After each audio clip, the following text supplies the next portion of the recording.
And welcome to another edition of Dos and a Half Cinco's. Is that what? Edition? Is this really a new edition, though? New episode? Yeah. New episode of Dos and a Half Cinco's. This is episode number 76. I just said episode twice in the same sentence, Well, you do that a lot, but... Welcome to a new episode of Dos and a Half Cinco's, number 76. In this week, we cover Nobody with Bob Odenkirk. Bob? You got it. But before we get into it, as always, I'm your host, David. I'm Stuart. That was kind of painful to hear. Yeah, it was. Thanks, Ben. When isn't it? Also, I'm Ben. I think the fifth or sixth time that we did it, I went back to go listen to some of our old recordings, and I think I got it, and then I the wheels fell off again, and then just never got back on. So every episode, the wheels fall off. Yeah, kind of towards the beginning. Accurate. Yeah, so kind of towards the beginning, and then anytime David talks. So, outside of the movie of this week, Nobody, Ben, what else did you see? Anything noteworthy? Rewatched 2 movies. Rewatched the original Old Boy. And to balance that out, also watched Popstar. Never stopping. Yep. I think that's a weekly ritual for Ben, though. Yeah. I mean, dude, all those songs are bangers. All the songs in that movie are bangers. I mean, have you ever wanted to fuck a girl like the United States government fuck Bin Laden? I mean... do you know if Andy Samberg or the Lonely Island crew has another movie or project in the pipeline at all? They're usually pretty on top of that. Yeah, you know what? I actually don't know. I don't remember hearing anything. Their latest, project had to be, what was it? Palm Springs. Mm-hmm. So beyond that, I have no idea if there was anything else going on. I think Akiva, what's his name? The third guy in the Lonely Island, not Dorma. Yorm. Not Yorm. The other guy. Kiva. Yeah, whatever. Him. He, I think he has some sort of television deal going on with MacGruber, which I'm excited about. MacGruber. A whole TV series revolving around MacGruber. Inject Will Forte directly into my veins. Took him this long to make a MacGruber show. I know, right? Well, it's because he thought that there was going to be a much longer layoff when he was doing Last Man on Earth. Oh yeah, and then they just canceled that when it got interesting. That was sad for me. Yeah, that was pretty unfortunate. So hopefully this one pans out a little better, which I think it will. Given the history of MacGruber and the talent behind it. So I guess there's that. Okay. What about you, Stu? Did you watch anything else noteworthy? Indeed I have. I guess along the lines of the other stuff I've been watching, I think I've wrapped up all of the DC animated movies, which I am realizing after I was watching them that this pretty much, I don't know if DC was silently doing their own kind of Marvel MCU in the background while nobody noticed or cared, because they seem to have this arc of movies that kind of in the same vein as the MCU movies, where it kind of starts off and it kind of builds up into the final confrontation with Darkseid. So but I think I just watched the last one last night, and it's pretty good. The DC movies are kind of interesting because the animation style looks almost I don't know to say childish, but it looks kind of lighthearted and kind of bubbly. But sometimes they can get pretty dark and graphic in some of the things that happen. So that was pretty good. I'd check them out on HBO Max. Okay. Also, I'm not done yet. I watched a lot of stuff. Busy weekend for you. Yeah, I finally watched season 4 of Rick and Morty. Because it's just I don't know why I just never watched it, but finally watched it, and yeah, it's pretty good. I didn't like how it ended, but everything else was good. And for fuck's sake, why can't they just do an interdimensional cable episode every season. It's a free episode. Everyone loves it. They don't have to come up with a new premise for an episode. That's all they got to do. But just like plug it in halfway through the season when you have no idea where they want to go. Guys, we needed another episode. Oh, interdimensional cable, easy. And then I caught up on Falcon and Winter Soldier. Ooh, nice. Oh, good. So actually, quick aside for Rick and Morty, maybe they are saving it so that way they could have a spin-off show where it's just that. It's just interdimensional cable. Uh-huh. But then it might get like too. It's like old. You can't have too much of something because then it's gonna be, it'll get played. But like, I don't know. Ask Ben. Ben said there's no such thing as too much fried chicken. Well, there isn't until you're dead. Exactly. See, so your karage is one man's karage is another man's interdimensional. Treasure. Yep. Also, how did you know what I had for dinner today? I mean, it's a flip of the coin with you. Yeah, it's either a ramen of some type, karage, or some ramen. It's karage, all the above. It's fried chicken or chicken cooked in hot oil.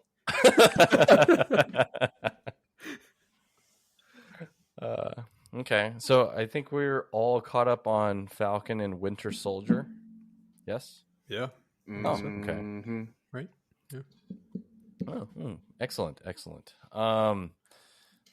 Do you guys, I guess I'll just poll both of you. Do you guys enjoy the direction that it's going? How do you guys compare this to WandaVision in terms of like pacing and in terms of like story? Do you guys like it? Do you guys dislike it? Stu? Okay, I guess I'll go. So there's like this weird thing happening. I don't know if it's the writer, if it's like the same writer, or what is going on, but it's like the same kind of arc that happened in WandaVision seems to be happening in Falcon and the Winter Soldier. And the arc I'm referring to is where someone is doing something bad, but we're supposed to, but then something happens in the show where we're supposed to believe that they're the good. They are the good. So in WandaVision, spoilers, Wanda was actually doing something bad, but then, and this is where my frustration with the character came with the Monica Rambeau or whatever her name was, where she's like, no, she's the good. She's the, I don't know. She was trying to make her out like she was not the threat when she clearly was the threat. And I feel like the same thing's happening in this show where, I don't know her name. I forget her name. I can't pronounce it. She is the bad, but they're trying to make her out to not be the bad. And they're trying to make Captain America the new foe. He's not my Captain America, but, trying to make him out to be the bad guy. And for a while, for the first few episodes, I was like, this Captain America sucks. This is stupid. Why did Falcon give the shield away? That's so stupid. And then, get this, stupid fake Captain America. And then up until the latest episode where I was like, okay, Captain America, I approve of what you just did. So I don't know. There's like weird. There's like too similar of an arc going on from WandaVision to this one. Because like this lady's like, oh, I'm the good. I am the good, but then I'm gonna kill people. A redemption story it's wearing on you. I don't even know if it's a redemption story, but it's a very quick turnaround for a redemption story, right? It's like I did a really bad thing. Okay, like an episode or two later, I'm gonna redeem myself. Well, I mean, we'll see, but like, I don't know. It's weird. It's like this character kills a bunch of people, then kills or severely injures another, like, kind of a main character or, side character. And then, I don't know, we're supposed to sympathize with her or something. I don't know. Okay. What about you, Ben? What do you think? I kind of have similar gripes right now. I mean, I'm enjoying it, right? But I just wish, with the current pacing, I wish we had more episodes. I feel like it's going very, very fast. You know, it's very brisk. There's only 6 episodes, and I do get the feeling that the showrunner is very cognizant of that, right? So he's just like, come on, we gotta keep going. Let's go. You know, characters are constantly just blurting out how they feel and what their motivations are, and you know, it's just kind of going from there. You know, we don't get any time to really understand what's going on. I did enjoy the WandaVision, how at the beginning it was a very slow burn. You know, it's slowly unraveling itself, but then it falls apart a little over halfway through, where in that show I felt the showrunner realized after the halfway point, like, oh shit, you know, I gotta wrap this up. You know, and so it's just like, all right, tell everyone how you feel. You know, let's go. This show, you know, they already knew, like, fuck, we don't have any time. So yeah, they hit the ground running and just made everyone do, you know, whatever. And out of it, you know, it's like, I guess I'm not as let down because, you know, they already set you up from the first episode. Like, all right, this is the pace we're going at. Let's just do it, you know? So when you're talking about like the main antagonists, or, well, not the main antagonist, the girl that they're trying to follow, the little girl super soldier, I feel like maybe if they spent more time with her, or like go through her motivations instead of her just blurting it out, like, yeah, you know, people, you know, this is what happened to me and blah, blah, blah. Like, it's really easy to just explain what your motivations are in a quick, you know, elevator pitch. But, you know, to actually spend time and actually show, like, oh, this is why, you know, she has these motivations and why she feels this way. I feel like that would have been a lot more effective than, you know, Anthony Mackie and her just having like that quick little chat at a funeral. It's just like, hey, so what are you all about? Oh yeah, so I'm about me. This. You know, it's like fucking speed dating. You know, like, what the fuck is this? Also, I do want to point out, while I do really like the ending of the last episode, you know, it was a very, very cool shot. You know, it's very, I would say it's iconic almost, in the sense that, you know, Cap is just like beating that guy to death with the shield. It looked cool. I'm not gonna lie. Like, regardless of how you feel about that scene, I think it looked cool. You know, it looked really fucking cool. You know, Falcon fucking killed a bunch of people on the first episode. And no batted an eye. No, he, like, you know, at first it was like, oh, he's avoiding killing people. That's cool, you know, because he would, like, you know, activate their chute or whatever while he was going through that whole chase sequence in the air, right? Mm-hmm. But then later, he was literally just blowing people up. Yeah. Like not even a minute later. It was like a few seconds helicopter. Yeah, he just took down a helicopter. He just blew him up, fired missiles, fire a gun, fire a laser, you know, just like, bang, you're dead. I remember I was watching it with King Bowie, and I was like, holy fuck, he is literally killing people. But in this one, I don't know, it's just like, I feel like that kind of takes away from the severity of what Cap did, because it's just like, well, I mean, like, everyone's been killing people. Yeah. So, I mean, what's the big deal? Yeah, it's like, that's why I don't really get, like, they try to, like, frame it where Cap was, like, you know, standing, you know, he's in front of a bunch of people, like, you know, civilians, and he just, like, killed this dude. Yeah. Whereas, you know, Falcon was, you know, kind of in the heat of combat, but, you know, he was still killing dudes, and just the only difference was that there were civilians around. Yeah. Like, and if anything, to me, Cap's the kill that Cap did is way more justified than any other kill that has happened in the show so far. Yeah, I would agree. Yeah, it's just the framing of it, you know. Like, I guess there's not a lot of context for all those people staying around, so I could see that. But because of the brisk nature of the show and the pacing, you know, they're never really gonna explain that. I guess, you know, from context, people are just supposed to pick up that, oh, because the other people aren't aware of what happened, it just looked really bad that Captain America killed this dude. It's just like, oh, okay. But regardless, I think it was a really, really cool shot. Regardless. Yeah. I went from, like, not liking this guy to I was like, all right, Cap, I can fuck with you. Would you take the super soldier serum? Would you take it? I don't know. A god among men. No, but here's a gripe, and you know, someone probably Bowie can hit us up in the comment. Because my understanding of Captain America was that his ability to throw and bounce the shield the way he does was as a result of the serum or his super solderness. So how the fuck is this guy throwing and bouncing the shield around as just a normal dude? Are you questioning a man with 3 medals of honor, Stu? Well, according to him, they were fake medals of vibranium shield.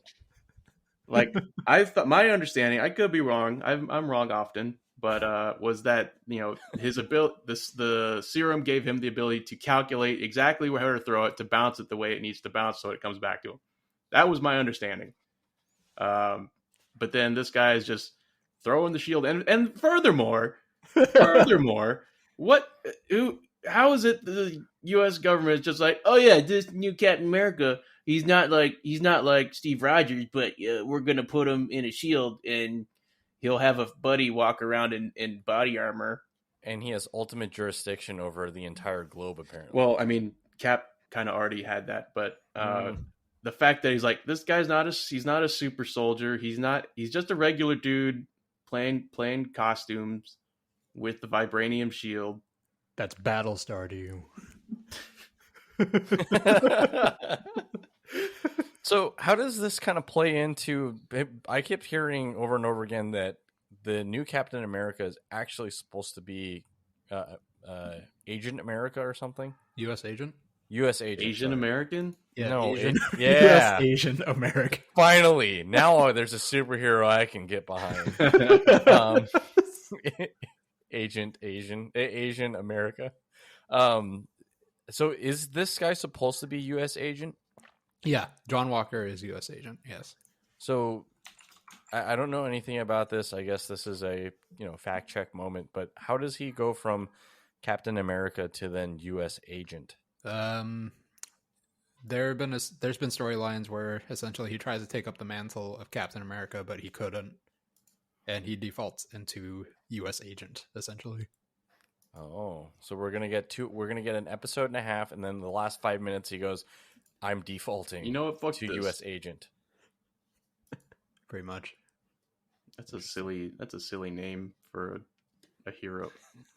Hey, you have no idea how confused 7-year-old me was when I was playing Marvel vs. Capcom, and there's Captain America, and there's also U.S. Agent, and they look exactly the fucking same, and they have the same moves. It's like Ryu and Ken all over again. At least they were different colors, though. Yeah.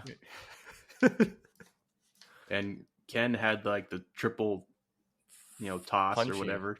Yeah, and he had the cool Shoryuken, not the basic why flame. Yeah, the fuck is that about? Yeah. All right. Well, we have 2 more episodes of Captain Falcon and the Winter Soldier. So we shall see where that goes. Yeah, we will, David. Sorry, I got distracted. Someone was screaming outside my window.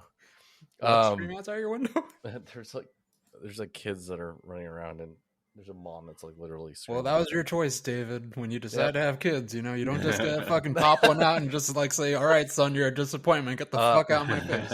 Guess what, government? They are now your responsibility. Pay me my tax credits. Okay. Other than that, let's go ahead and jump over to the box office rundown this week. As no surprise, Godzilla versus Kong at number 1 with an 8-figure week. What? 13.8. Wow. Yeah. $13.8 million.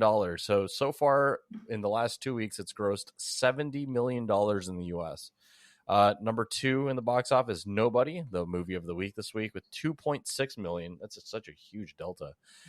Number 3, The Unholy with 2.4. Raya and the Last Dragon at number 4 with 2.2. Voyagers at number 5 with 1.3. Tom and Jerry at number 6 with 1.1. The Girl Who Believes in Miracles, 560,000 at number 7. Number 8, The Courier at 439,000.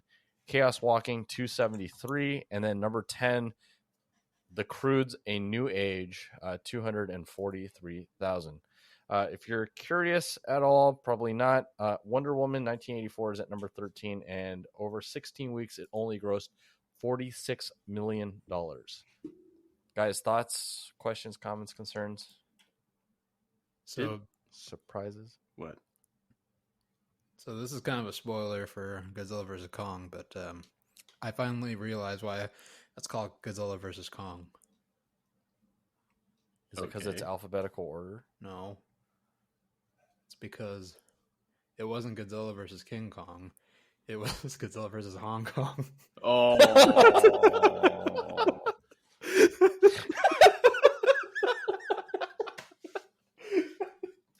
Did you come up with that like right after we finished recording last week? He's been sitting on that nugget for the last week and eating him alive. Just like Godzilla ate the Okay. Hong Kong. Wow. Nice job, Stu, for setting him up like that. Yeah, totally. Okay. Guys, any thoughts, questions, comments, concerns? How did Kong get more money than nobody? Well, you see, Godzilla vs. Kong was rated PG-13. Oh, here we go. That was one thing I definitely didn't miss. Actually, it's interesting. Godzilla vs. Kong, 13.8. So far, over the last 3 weeks when nobody debuted, only $15.6 million. I wish they could kind of break down the demographics of who went to see the movies so that we can, Ben can be put in his place about rated R movies and people who don't have HBO versus the ones who do have HBO. Is that what you're talking about? Yes. Or the people who can, who can go to a rated R movie without having to show ID or without needing or without being barred by the age restriction. I don't know. There was a lot of nudity in Godzilla vs. Kong. Those monsters were naked the whole time. Exactly. PG-13. Come on. NC-17, more like it. Yeah. Woo! Full penetration. Speaking of that, Voyagers. No, I'm just kidding. Wait, how was the international numbers for Godzilla vs. Kong? Okay. Specifically in China. Yeah, in Hong Kong, you mean? I am. What's Hong Kong? I only see China. Right now, here at Godzilla vs. Kong, international so far is $268 million. Okay. No, just for contrast, worldwide, international for nobody is 13.3. Wow. Yeah, nobody loves Bob Odenkirk. I guess. Yeah, nobody. Oh. Okay. All right. Well, we're going to just use that and segue right in. Ben, go ahead and tell us about Nobody. Sure. All right. Starring Bob Odenkirk. I walked into the movie 10 minutes late, so I don't know what the movie's about. Okay. All right, Ben, stop. Hutch is just another average suburbanite, a nobody. He goes to work like everyone else. He drinks Folgers like everyone else and wants to be his own boss like everyone else. But he knows deep down real heroes grind it out and work a normal job to raise his family and eventually retire to a nursing home, just like his dad. Well, that is until one day his home is broken into, and instead of fighting them, he lets the robbers go, resulting in his son Balake getting the business end of a fist and ending up with a shiner and also an imprint that his dad is weak. Oh my God, you're just reading the entire synopsis of the movie. No, like is this like a no harm? Is this like a summary, or is this like the clip notes? Well, no harm done. Everyone is fine. Guys, something awakes really inside hard. Hutch when a group of Russian thugs stops a bus he was on and starts making trouble in his neighborhood. He got in one little fight and the mob got mad. Oh my God. Said, I'm coming after you, Hutch, and your family in Bel Air. Oh my God. Who's this That's guy? how long it took to get there. He's nobody. You spent all that time writing that and you couldn't even rhyme it at the end? No.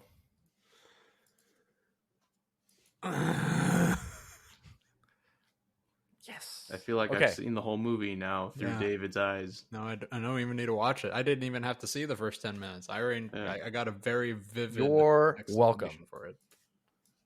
Do they not do previews right now? Is that why we were late? Yeah, I was wondering. Is that why it was already started when we walked in? Yeah, I guess not. They're like, no, because there's no movies to preview. Nothing's coming out. Oh, that's kind of true. Right? They could have ran old previews. Godzilla versus Kong. King of the Monsters. See the whole trilogy. Stu, thoughts on Nobody? I was thoroughly pleased with the movie in question. It was fun. It was, action packed. It was funny, and yeah, it was all around good times were had by all, including Christopher Lloyd and RZA and Bob Odenkirk. And yeah, it is a good movie. Keep it up. Okay. Score? I will give it a 9 out of 10. Okay. Stu, with your 9 out of 10, who would you recommend this film for? Everybody. Like, everybody. Okay. Not so nobody. Those people who spent only, $2.6 million. Well, what did I say? Who only spent $2.6 million this week watching it, and then instead they went to go see Godzilla versus Kong. They would have spent better money going to see nobody. They all fucked up. Yep. Okay. That means $11 million went the wrong direction. Ben, what about you? Thoughts and score?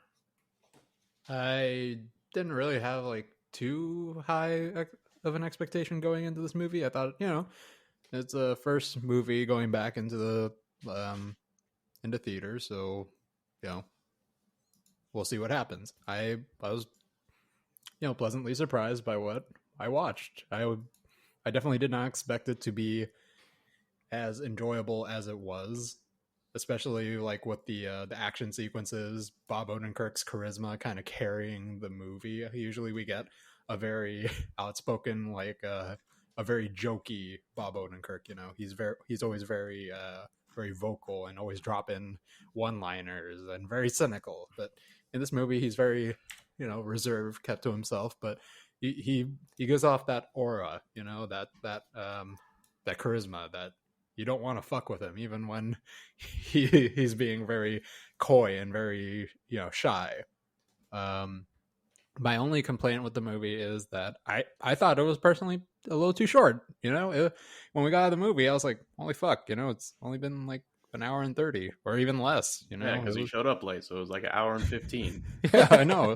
Showed up late. It was 20 minutes left. Because apparently the previews don't even run anymore, or most of the movie. They just give you the credits, and then they tell you what happens, and then that's it. I know. They could have run that M&M commercial for like 30 minutes at least. Where was Maria Menounos? Yeah, hi, I'm Maria Menounos, and you're watching Newbie.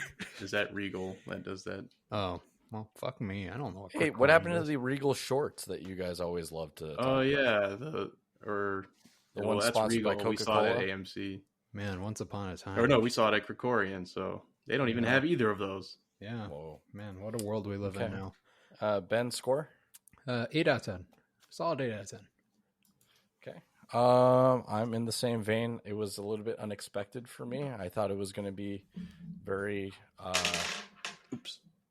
kind of like John Wick-esque, but where I was hoping for that, and that's exactly what was delivered. I thought it was a lot of fun to watch. For me, 9 out of 10. Guys, I guess we haven't done this in a while. You guys have a favorite moment? Well, I don't want to steal Ben's. I feel like I've stolen Ben's moment before, so I'll let Ben go first. Yeah, but Ben also stole your chance to be able to find out what happens in Walking Dead. That's true. No, I didn't. I provided it. Okay, I'm going to mute Ben. Mine's not a moment, but I did really, really enjoy Christopher Lloyd in this movie.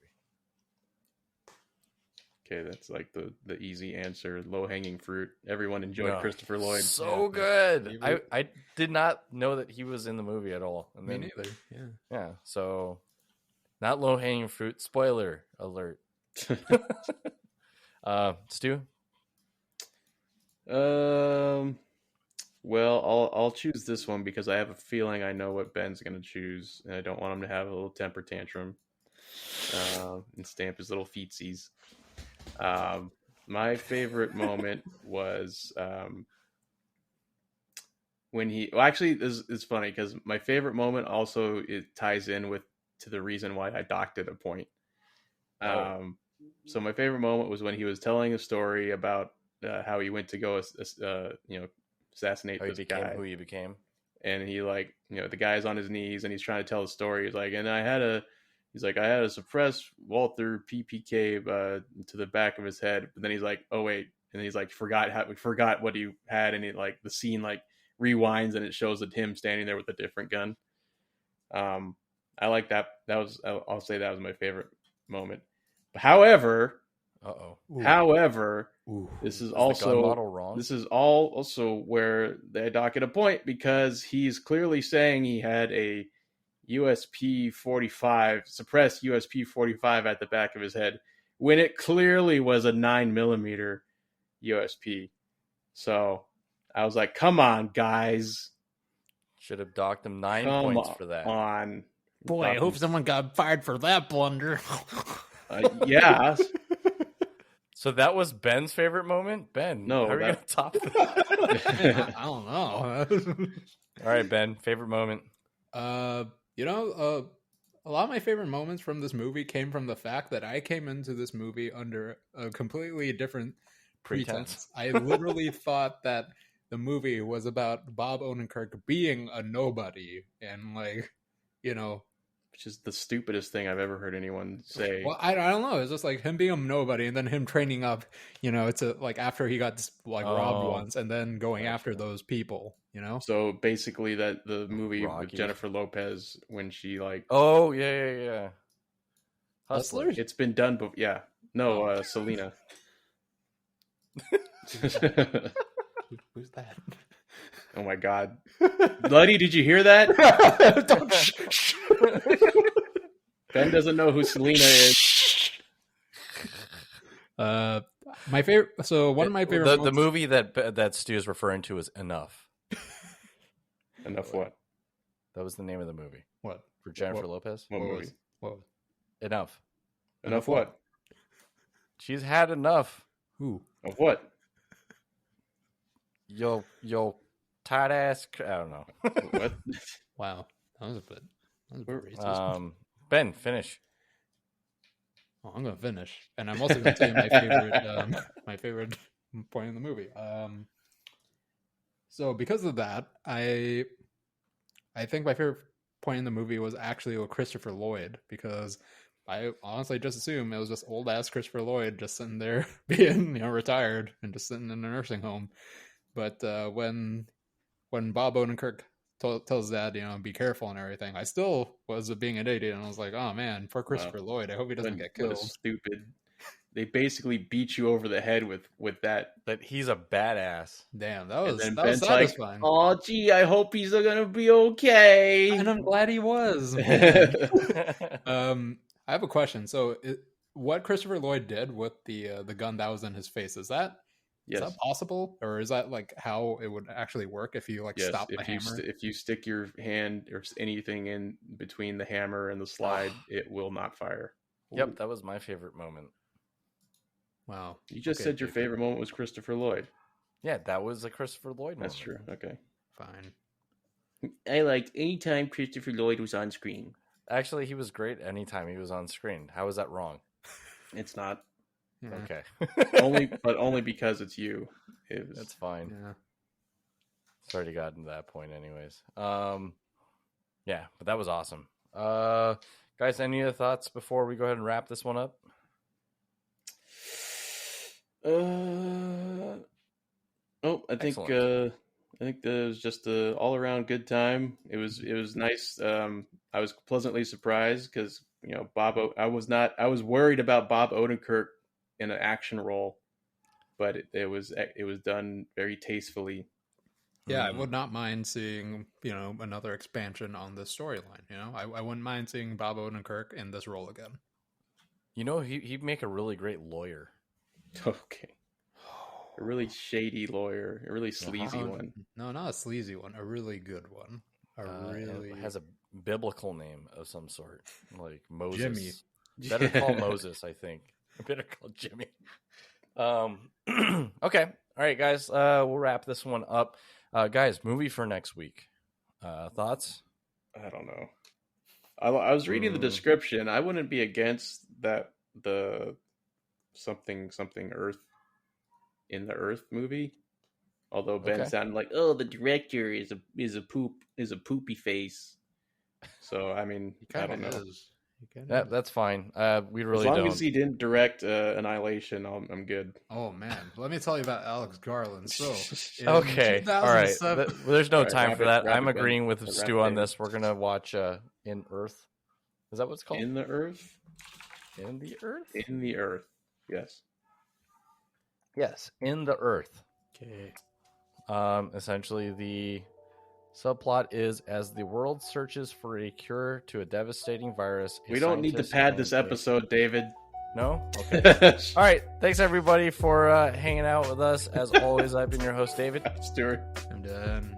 Oh, Ben. Guys, don't forget to tip your Reiki Masters. Check us out on SoundCloud, Spotify, YouTube, Google, and Apple Podcasts. We also stream on Twitch. Available on Monday, Tuesday, Wednesday, and Thursday at 5incos on Twitch. Guys, don't forget to tip your Reiki Masters. Stay 6 feet away from each other. Stay safe, and we'll see you guys next time. Okay, bye. Bye.